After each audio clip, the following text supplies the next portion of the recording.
I had spent months preparing for this moment. The regional art exhibition was a big deal. One of those events where every eye in the industry was on you, where artists, collectors, and gallery owners mingled, and where reputation could be made or broken in a single night. And tonight, it was my turn. My name was called. I stood there, a little shaky, but full of pride. I'd poured my heart into this gallery for the past 10 years, and now, it felt like everything was about to pay off. The award was in my hand. The applause was echoing in my ears. It was a moment that should have felt like the pinnacle of my career. But it didn't. I glanced over at Lucas, my husband of 10 years, sitting at the table next to me. He had been there with me through the highs and lows. Or so I thought. I expected a smile, maybe a wave. But what I got was far from that. His lips were pressed tight, his face betraying nothing but coldness. Then, as if to make sure no one else could hear, he leaned over to me and whispered, "I'm leaving with Victor for the weekend. Romantic getaway. You'll be fine." I froze for a second, my breath catching in my throat. Victor, my trusted co-owner, my partner, the one I had worked side by side with for years.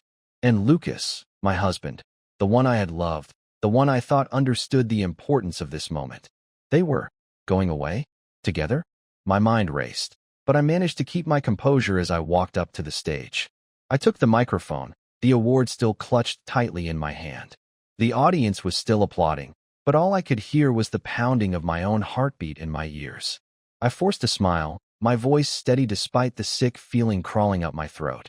Thank you all so much for this recognition. I'm incredibly grateful for the support of my team, and of course, my husband, Lucas, who has always been there. I stopped myself before I could say more. No, not tonight. Not after that whisper. He didn't deserve my words. I cleared my throat, feeling the weight of his betrayal, the weight of the eyes on me. I finished the speech quickly, omitting Lucas's name from the list of those I thanked. It was deliberate, and I could feel the eyes on me as I walked off the stage. I could hear Lucas's mocking voice from across the room, loud enough for a few people around him to hear. Guess she'll talk to me Monday, if she still cares by then. The laughter that followed cut into me like a knife. I could feel the heat in my cheeks as I forced my legs to carry me back to the table. But all I could see was Victor's wife, Clara, sitting across the room, her face a mixture of shock and sadness. The pieces were starting to fall into place, but I couldn't look at her. Not yet. Are you okay? Victor asked me later, his voice a little too casual as he brushed past me with a smirk. I wanted to scream. I wanted to lash out, to throw everything I had at him. But I kept my head high, my back straight. There was no way I was going to let this night define me. Not yet. Not in front of all these people. But I couldn't shake the cold, gnawing feeling in my stomach. The evening of recognition, the moment that should have been mine to bask in, had turned into a nightmare. And the truth was, the worst part was yet to come. After the ceremony, the hum of conversation filled the air, but to me, it was all just background noise. The applause for my award was still ringing in my ears, but it felt hollow now, like a cruel joke. I caught a glimpse of Lucas, the man who'd promised to stand by me for life, whispering something to Victor. Their laughter floated through the crowd, but when their eyes met mine, I couldn't ignore the smug look they shared. A look that said everything I needed to know. Lucas and Victor were already making their way to the door, side by side, like they had planned their exit. They didn't even glance in my direction. It was as if the last 10 years of our marriage had been a lie. I felt sick to my stomach, but I kept walking, maintaining the facade. It wasn't the first time my world had been turned upside down, but this time, it was different. This time, I wouldn't be the one to break. As I passed by Clara's table, I saw her stiffen. Her eyes locked onto mine, and for a moment, she looked like she was about to say something. Instead, she just shook her head, her face pale. It was like she knew, but the words were stuck in her throat. She didn't deserve to be caught up in this, and I wasn't about to make her the enemy. But the realization hit me. Both Lucas and Victor had betrayed me, and both would be cut from my life, one way or another. Clara caught my gaze one last time before I turned away. She hesitated for a moment, then stood up and walked toward me. Her voice was low, barely audible over the noise of the crowd. "I'm sorry, Marissa," she said, her face flushed. "I knew. I was going to leave him, but I didn't know how to tell you." I didn't respond right away. Her confession hit me hard, but I had no room for sympathy now. This was bigger than her. It's not your fault, Clara, I said, my voice steady, but I could feel the tightness in my chest. I'm cutting both of them out. Out of my life, out of the business. And I suggest you do the same. Clara seemed to flinch at my words, but she nodded slowly. I'm done, she said, her voice shaking. I've already contacted a lawyer. I gave her a small nod before turning away. There was nothing more to say to her. My mind was already elsewhere, running through the steps I needed to take to reclaim control of my life and my gallery. They had humiliated me publicly, but I wouldn't let that define me. As I stepped into the cold night air, the sharpness of reality began to settle in. The drive home felt like it took hours, even though it was just a few minutes from the venue. I couldn't stop thinking about how I had spent years building the gallery alongside Victor. I had trusted him, leaned on him, and now I could feel that trust crumbling beneath me. The thought of him smiling, as if nothing had changed, sent a fresh wave of fury through me. And Lucas, he had once been my greatest supporter, my partner in everything. How could I have been so blind? I had spent so many years believing that love was enough. But now, I realized that love wasn't the problem. Trust was, and that had been shattered. I wasn't going to let them dictate my future. No more. I would erase them from my life, both personally and professionally, and I would make sure that neither of them could hurt me or my business again. The car sped along the streets, but my thoughts were already racing ahead. The divorce would be messy, but necessary. The partnership with Victor? That would end with the same finality. I was going to fight for what was mine, not out of revenge, but out of strength. It was time to stop letting these people control me, to stop letting their mistakes define who I was. I would come out of this stronger, no matter what it took. Later that evening, as the weight of the day began to settle in, I knew I couldn't just let things fester. Hope you're having fun with your little award ceremony. I know I am. Victor and I? Yeah, we're having a hell of a time. The weekend's been unforgettable. I can't believe you're still holding on to that dead marriage. But hey, guess I'll talk to you Monday if you still care by then. The mocking tone, the smugness. My blood boiled. Well, that's just perfect, I muttered under my breath. Without a second thought, I forwarded the message to Derek. This is more than enough. Use it. Understood. I'll get started right away. You should have those papers soon. I'll keep you updated. As the call ended, I sank back into the couch, my mind racing. I had the ammunition now. I was going to take both of them down. Lucas for what he had done to me and Victor for his betrayal of both my business and trust. This was no longer about being hurt. This was about reclaiming my power, my future. I glanced at the photo of the gallery hanging on the wall. I had poured my soul into that place, every inch of it built with sweat, blood, and sleepless nights. I wasn't going to let them take it from me. Not now. Not ever. The weekend had barely started, and already, I had begun the painful task of cleaning up the wreckage left by Lucas and Victor. I couldn't afford to wait. I couldn't afford to let the shock of it all paralyze me. If I wanted to reclaim my life, my business, I had to act swiftly. Lucas had left for his romantic weekend. With Victor, both of them smugly confident that I would just sit back and take it. I wasn't going to make that mistake. No, I was done being the woman who was always there to pick up the pieces after they fell apart. This time, I would be the one to take control. The townhouse was eerily quiet as I stood in the living room, surveying the space. It was supposed to be our home, the place where we'd built our life together. But now it felt hollow, a monument to lies and betrayal. With a sigh, I began gathering Lucas's things. I had no intention of letting him drag this out any longer. The bedroom was the worst. I picked up the clothes he had left scattered on the floor, the shirts that still smelled like him. But in the back of my mind, I could only think of the smell of his lies. Everything I touched felt tainted. I emptied drawers, placing his belongings into storage boxes.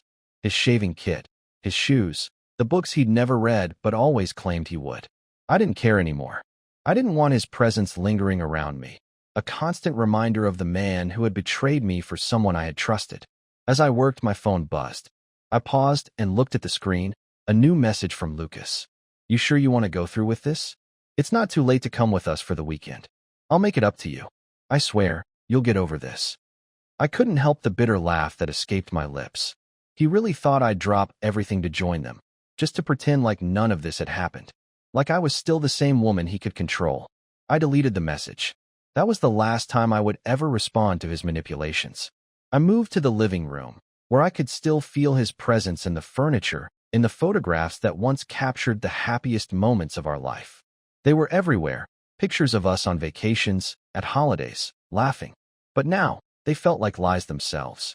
I started taking them down, one by one, erasing every trace of him from the walls. As I did, I couldn't shake the feeling that I was reclaiming my space, my life.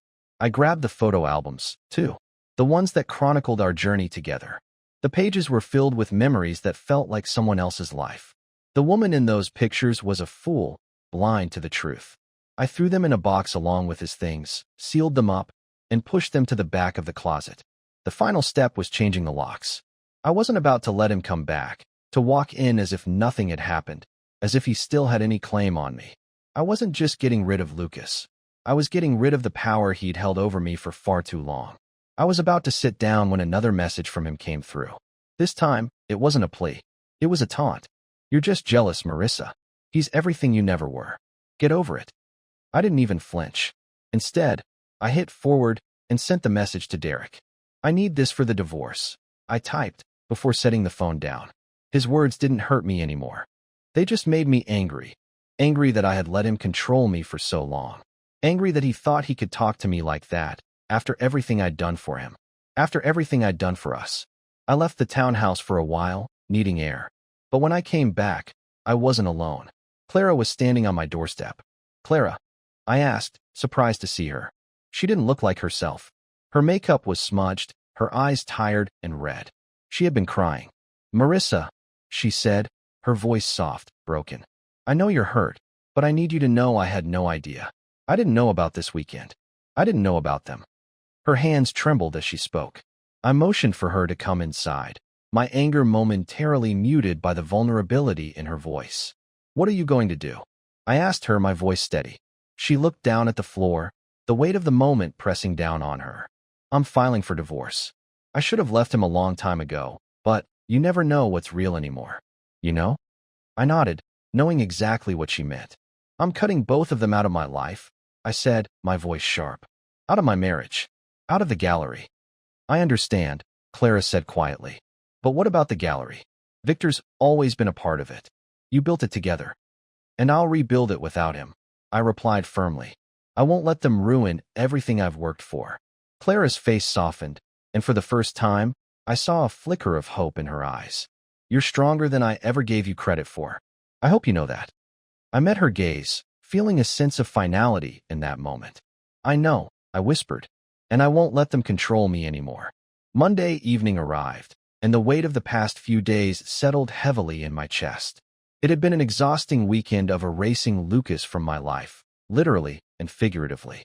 His belongings were packed away in boxes, his presence wiped from the walls of our townhouse. There was no turning back now. I wasn't prepared for what came next, but in some ways, I had known this confrontation would come. I just didn't know how bad it would feel. I heard Lucas's car pull into the driveway, the engine dying with a finality that made my stomach churn. He had no idea what awaited him.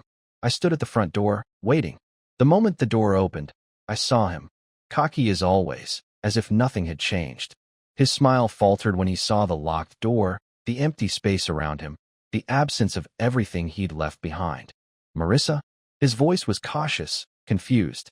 "What's going on?" I didn't hesitate. "The locks have been changed. Everything you own is in your car." His face shifted from confusion to anger in an instant. "What the hell do you think you're doing? I'm cutting you out of my life, Lucas. Permanently." He took a step forward, his eyes searching mine as if expecting me to break. "Don't do this. We can fix this, Marissa." I was angry. No. I shook my head. "It's over. I'm done." I saw the flicker of realization in his eyes. He knew I wasn't playing around. The smug arrogance that had always been a part of him began to crumble. He took another step toward me, this time his voice pleading. Please, let's just talk about this. I'll fix it. I'll make things right." I couldn't even look at him anymore. His words were meaningless. The man I had loved, the one who'd stood beside me in everything, was gone.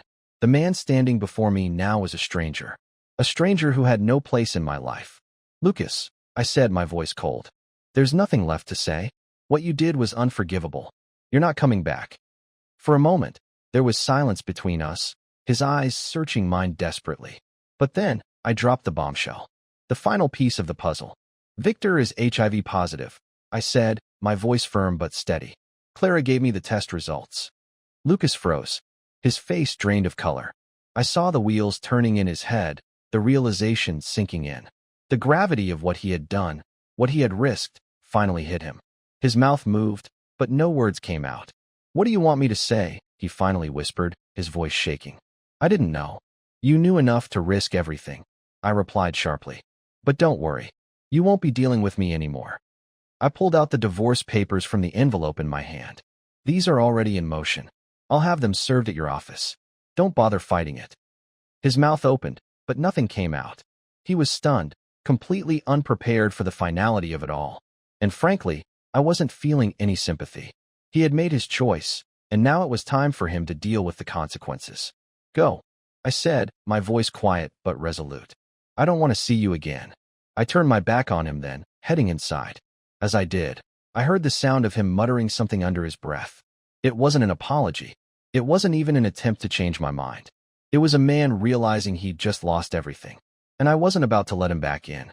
The door slammed behind him, the sound sharp in the quiet of the house. For the first time in a long time, I felt a weight lift off my shoulders. Lucas was gone. And with him, so were the years of doubt, betrayal, and endless emotional exhaustion. It was over. The next morning, I woke up with a sense of finality in my gut. The house felt different, quieter, emptier, but it wasn't the kind of silence that leaves you lonely. It was the kind of silence that follows a storm when you're standing among the wreckage, knowing you've made it through to the other side. The first step in reclaiming my life had already been taken, and now it was time to finish what I started. I arrived at the gallery with purpose. My footsteps echoed in the empty space.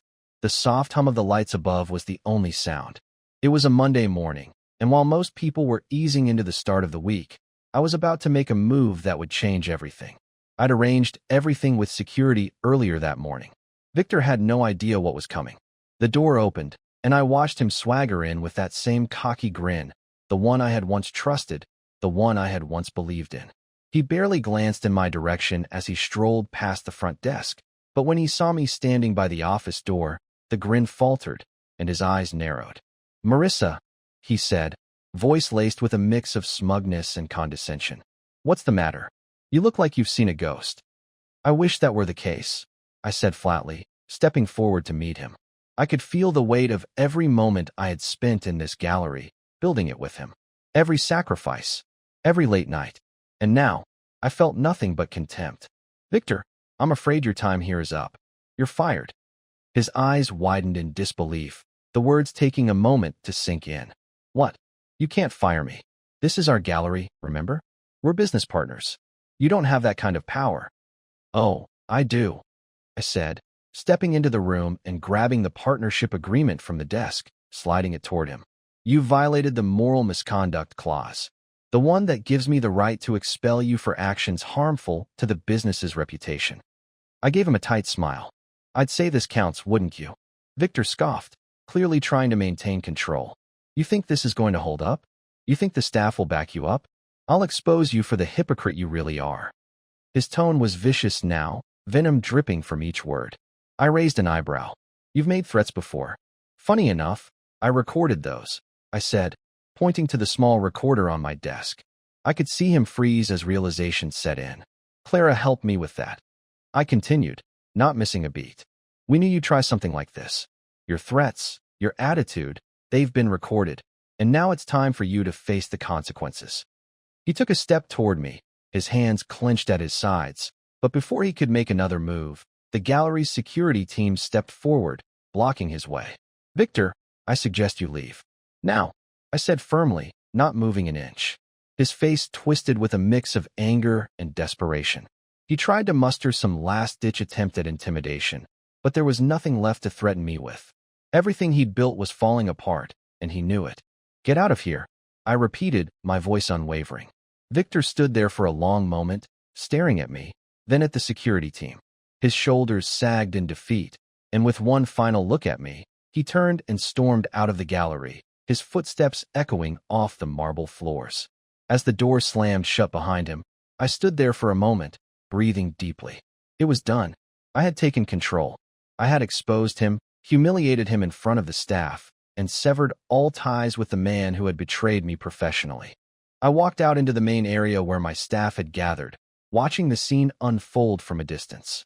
They were all silent, eyes wide, uncertain about what was happening. It was time to reassure them. I stood before them, my heart beating a little faster now, but not from fear.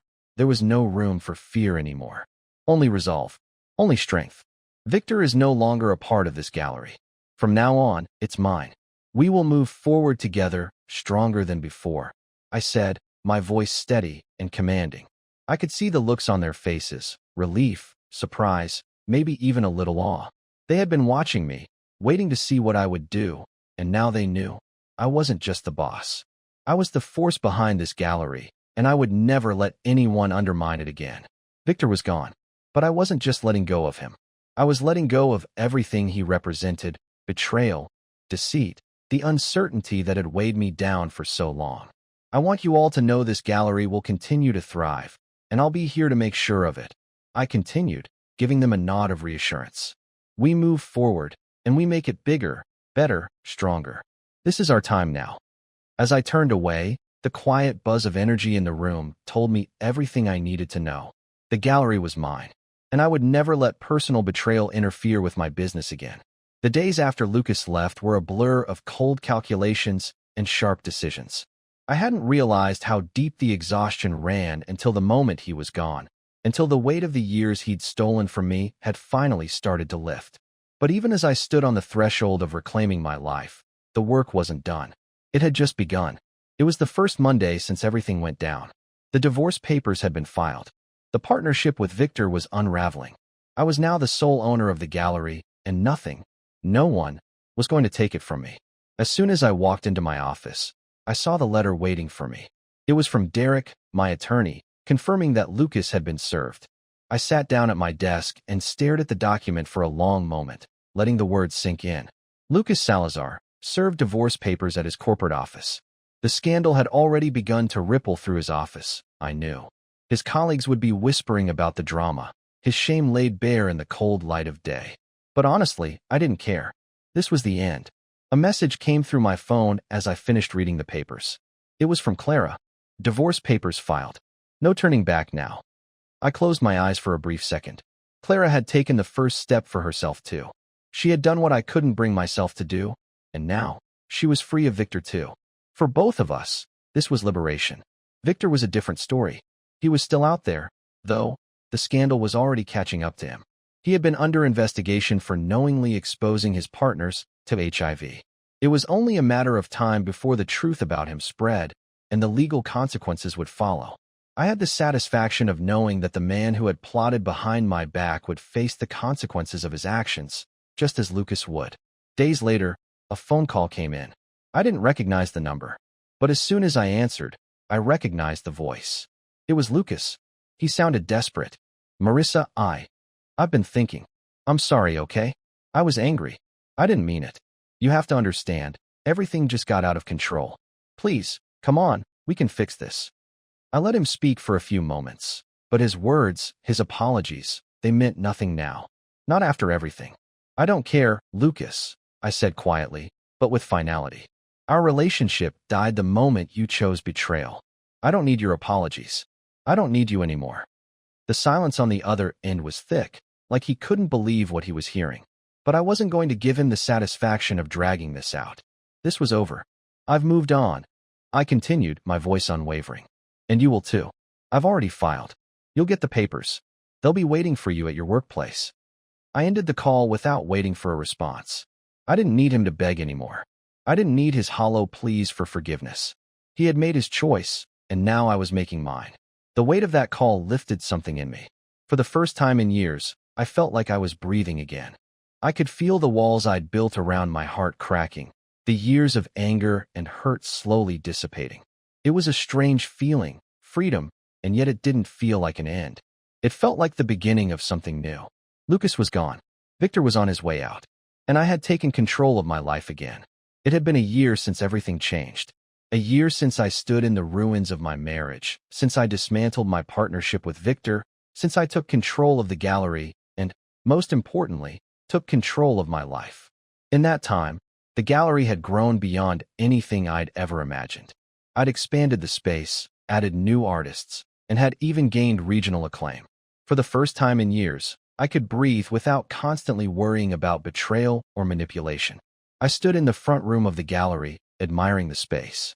The walls were covered in new pieces from up-and-coming artists, each one more breathtaking than the last. The scent of fresh paint and polish would fill the air, mixing with the quiet hum of a busy day. The gallery was mine, fully mine now, and it was thriving. "Marissa, you've got a visitor," my assistant, Sarah, called from the back office. I turned, expecting one of my regular clients or an artist dropping by to discuss new works. But when I walked toward the front desk, I froze. Standing there was Daniela, the young interior designer I had met a few months ago. She was wearing a black blouse and tailored jeans, her short hair slightly tousled, and she had that look of someone who had been through her own share of pain, but still managed to stand tall in the face of it. The last time I saw her, we'd had a brief conversation about her recent divorce, how she was rebuilding her life, piece by piece, just as I was.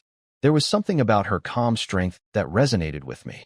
"Hey," I said, a smile tugging at my lips. "I didn't expect to see you here." She smiled back, a little shy, but her eyes were warm. "I hope I'm not interrupting anything," she said, glancing around the gallery. "No, not at all. Just admiring the space. It's been a good year for us."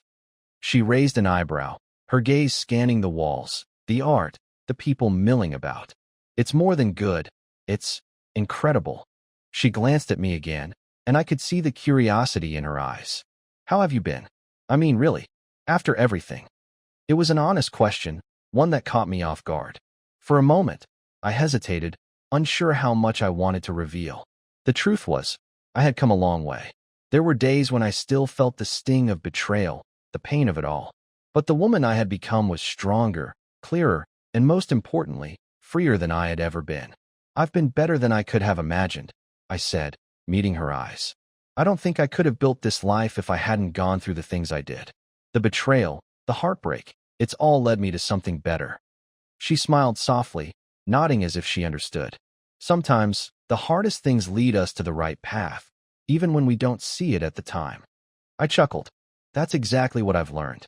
It took a while to get here, though." "Would you ever have imagined this when you were with him?" she asked, a subtle hint of sympathy in her voice. I shook my head, feeling a quiet resolve settle inside me. No, I was stuck, letting him control me, letting him define my future. But now I've realized I get to choose that. No one else. She paused, looking me over, a knowing expression in her eyes. "I think I understand that feeling.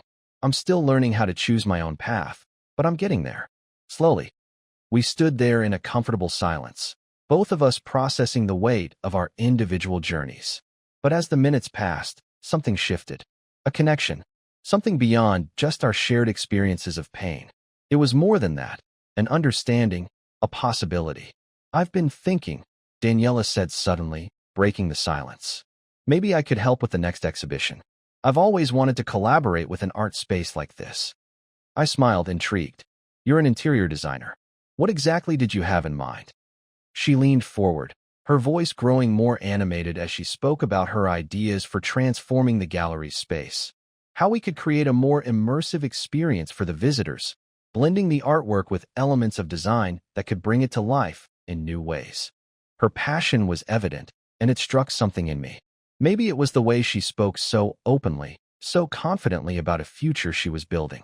Maybe it was the way I realized that, in her own way, she was also reconstructing her life from the rubble of her past.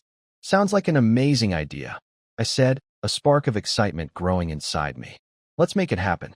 Over the next few weeks, we worked together, creating something truly unique, an exhibition that blended art with interior design, bringing together two forms of creativity that had never been fully explored in the gallery.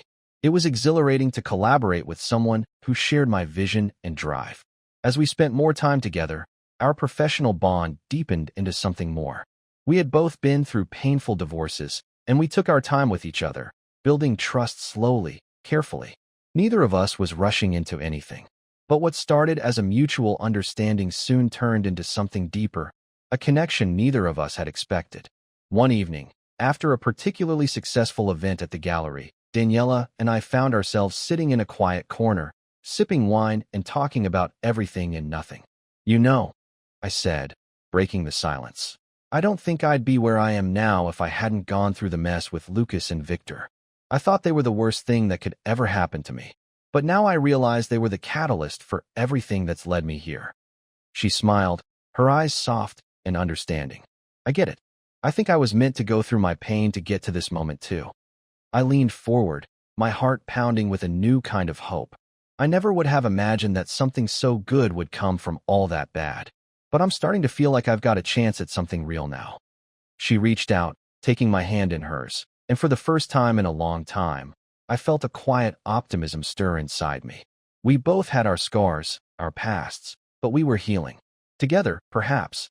A year had passed since everything fell apart, since I found out the man I loved, the one I had spent a decade with, had betrayed me with someone I had trusted as a business partner. A year since I took control, not only of my life, but of the gallery I had spent years building. And here I stood, in the same space, but everything had changed. The gallery had flourished. What had once been a painful reminder of betrayal was now a thriving testament to my resilience. New artists had joined. The walls were filled with incredible work, and for the first time in my life, I felt at peace with where I was. I glanced around the gallery, taking in the sight of the polished floors, the crisp lines of the art hanging on the walls, and the soft murmur of a few visitors admiring the latest collection. This was mine. It had always been mine, even when I allowed others to take control. Now, it was truly in my hands, and I had built something beautiful from the wreckage of my past. My phone buzzed, pulling me from my thoughts. I glanced down at the screen. It was a message from Daniela, the interior designer I had met months ago. I smiled, feeling a warmth spread through me as I read it. Dinner tonight? I promise no gallery talk this time. Just us. Let me know if you're free. I quickly typed a response. I'd love that. See you tonight. The last year had been a journey not just of rebuilding my career, but of rediscovering myself.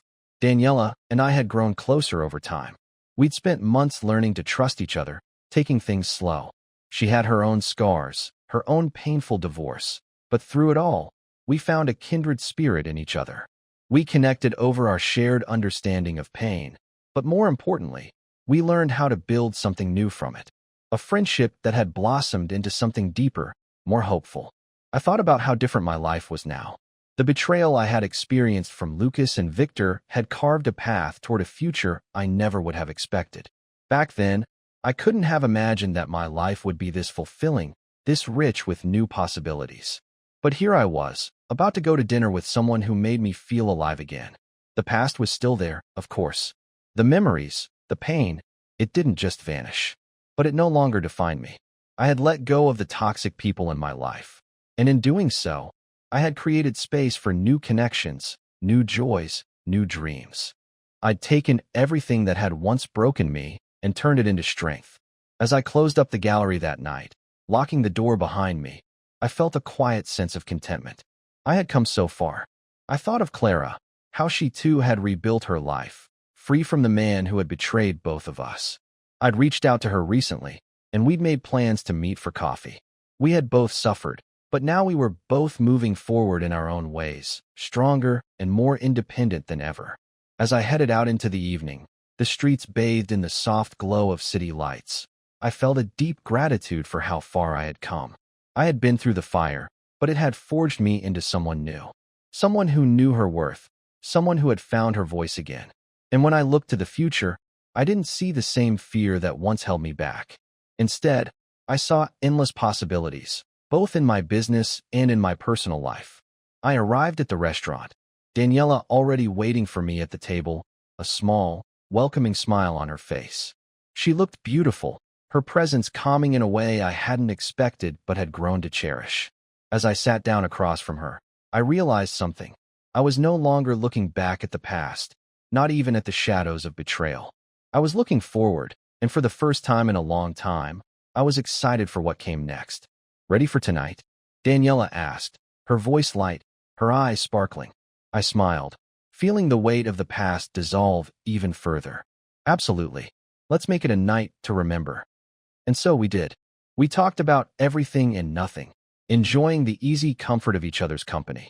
The future was bright, and with it, I knew that I was ready for whatever came next, because this time, it was my choice. My path. As I walked home later, the cool night air brushing against my face, I thought of everything that had led me to this point. Betrayal, heartbreak, and loss had given way to growth, strength, and hope. I had found my way again, and I was grateful for it all. I quietly thanked the universe for steering me away from Lucas and Victor's chaos and leading me toward this new chapter. I felt a deep sense of peace.